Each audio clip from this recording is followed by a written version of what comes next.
No, tak ja vás zdravím na tomto kanáli. Je tu po 10 mesiacoch nové videjko, lebo aprílka bola 8 mesiacov rozobratá do šrabičky. Robilo sa na nej všetko, kompletne všetko.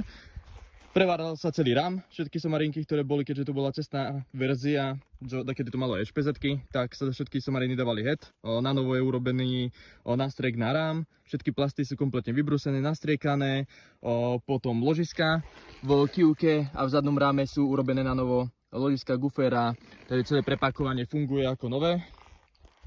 Potom tu nám máme celý predok z Kawasaki KX125. Lebo staré tlmiče originál od Aprilia, čo som tam mal, RX-ové, tak neboli bohviem akom dobrom stave. A už sa nedali zrepasovať. Takže už to nefungovalo a nedali sa zohnať. Hľadal som všetky stránky, ale nenašlo sa nič. Takže predné koleso je urobené z Kawasaki tam, brzda, tlmiče kompletne zrepasované.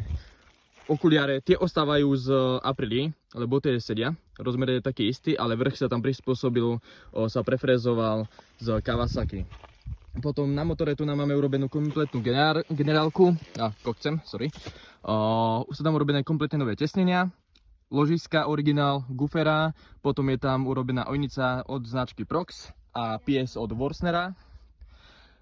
Potom ďalej tam máme aj nové tesnenia, medzi valcom a kartrom je urobené plechové na zakázku, lebo to papierové není bohviem čo a prefúkuje cez neho. Potom aj sedačka je na novo prečalovnená. Máme tu na prekočinky, ako je vyklapacia spojka, istota, pačka na teplý štart, tá je drahá inak. A kablovačka kompletne celá spravená na novo. Lebo tá stará vyzerala bohviem ako, tak som dal spraviť kompletne si novú. A robil som si ju sám. Potom čo tu nám máme ešte? Prekočinky vylepšovaky z KTM. Je to na prispôsobené, aby reťazka neškrtala kopcem. Potom máme tu na ešte vpredu nová guma od značky Pirelli a takisto aj plasty sa mi podarilo zohnať čisto nové, takže paráda, naťahanie spravené, to isté aj vzadu, aj lomaj anal, takže to je taký menší update. Videá za chvíľku budú, zháňam kameru druhú, lebo čo som mal GoPro Hero 7 Silver, tak tu som predal, lebo nemala takú kvalitu, akú som potreboval, takže teraz sa zháňa druhá. Takže taký menší update ohľadom tejto motorky.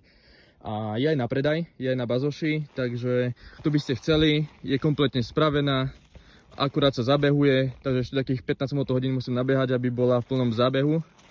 A dôvod predaja je, lebo chcem ísť do štvortaktu na 250, lebo keďže teraz mám motorku presťahovanú inde a tu nám mám iba takéto lúčky, tak mi tu nastačí aj štvortakt. A tak si pobrnkávať. Takže 125 bude mi chýbať, ale chcem sa tu posunúť ďalej. Takže to chcete, tak link bude dole v popise na motorku. Takže tak. A všetky fotky ohľadom toho, čo sa robilo, ako sa to robilo, tak budem pridávať do videa postupne. Takže si môžete pozrieť. A 8 mesiacov strávených skladania, rozberania, vylepšovania. Takže tak potom pri ďalšom videjku sa vidíme. Taký dodatok, je tu spravená aj privera, originál tam je spravená, že je elektrická, ale ja som zohnal pneumatickú, tu možno aj bude vidno, tam je krasavec. Tá pneumatická zopína o dosť lepšie a hlavne nie je s tým problém, lebo tieto RX-ky mávali problém vždy s tým, že tá kablovačka aj ten piestik elektrický, tak sa zasekoval, takže to je tam spravené. A plus ešte aj vrecko tu mám spravené na rade, lebo človek nikdy nevie. A tak.